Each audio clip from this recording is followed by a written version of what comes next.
So here we have a quadratic equation that we're going to solve by factoring. Okay, now, I mean, you could use the quadratic formula to check your work, but on a quiz, exam, or whatever, you know, if I say solve by factoring, you have to factor. All right. Now, let's do this together. So again, what I said earlier was, you know, notice that you don't have 0 on the right side. You don't have some quadratic equal to 0. So we want to get this equal to 0. We can easily do that. Subtract 16 from each side. And we get this. Because now we do have 0, as you can see. We have 0 on the right-hand side. Okay? And we have this. So what we're going to do is we're going to use factor by grouping on this. Now, I didn't write out what the GCF of this was, but let me just say this, though. There's a non-zero constant term, right? So you can't factor out x from this thing.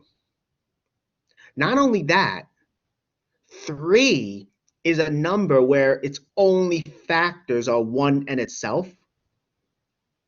3 is not a factor of 8 or 16. So in other words, the greatest common factor among the coefficients and the constant term is 1. So the GCF is also one of these terms. You know, I didn't show that, but I just wanted to say that, though, because I know in the procedures I gave you, I do write find the GCF, but here it's 1. So, but if you notice, though, here we have a polynomial, right, with 3 terms. The degree is 2. The leading coefficient is not 1. So we have to use the AC method. Now,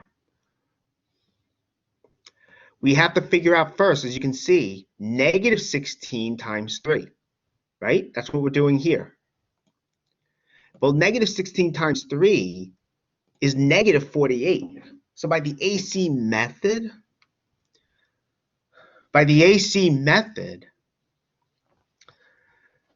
we need 2 numbers whose product is negative 48 and the sum is negative 8, the coefficient of x. The product is negative 48. The sum is negative 8. Okay, what 2 numbers pull that off? You know, you may have to think a little, but it's not terrible. Basically, what you get is negative 12 and 4. Those are the numbers that work. So from here, we have negative 12 and 4. So negative 4, and as a check, negative 48 is negative 12 times 4. That's true. Negative 12 plus 4 is negative 8. So we're good. Now, what you do next, remember, is the middle coefficient, that negative 8 in this case. We're going to replace that with negative 12 plus 4. And that's what I'm doing down here.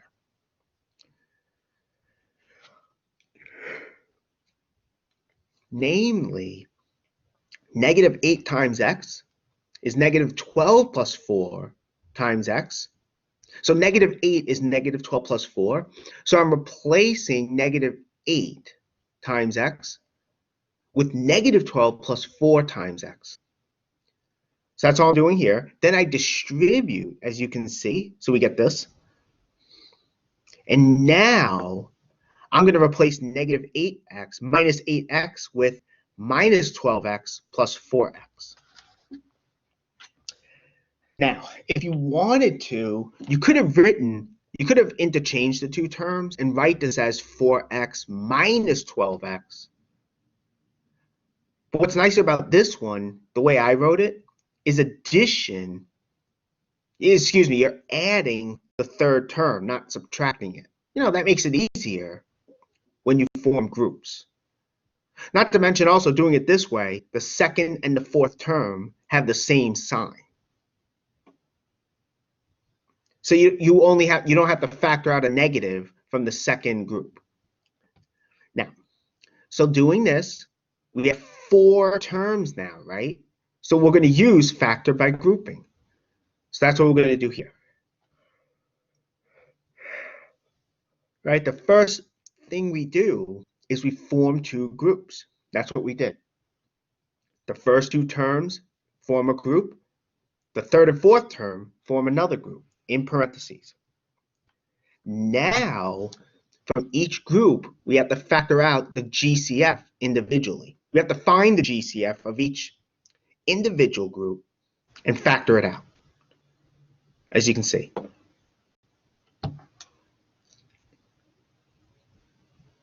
So from here, let's find the GCF. The smallest exponent of x, right? That's 1. The smallest exponent of x, the m here, is 1. 3 and 12, right? If you were to list the factors of 3 and 12, yeah, 3 would be the greatest common factor of 3 and 12. In other words, 3 is the greatest common, 3 is our b, in other words. So the GCF here is 3 times x. You know, bx to the m, we get 3 times x, right? 3 is the greatest common factor of the coefficients. M is the smallest exponent of x. So from here, what do? We're going to factor out 3x, and that's what we're doing. As you can see. And doing so, right, again, I'm showing all the steps. I err on the side of caution because I don't know everyone's math background here. But we end up with this. For the second group, same process. But notice, though, there's a non-zero constant term, right? There's a term here with no x's. So because of that, the m is 0. In other words, the smallest exponent of x is 0. So we don't factor out x. 4 and 16 is the same idea, that 4 and 16, their greatest common factor is 4. 4 is actually a factor of 16. So we're going to factor out 4. So from here, our GCF then is 4, and we get this. Factoring it out, and we're good. And notice that in parentheses, x minus 4, as you can see, is that thing in common. In other words, in parentheses, what's left over? You have something in common among both groups, x minus 4. That's what we want. We want something in common because that we can factor out. We can factor that out, as you can see. Factoring it out, we get this product.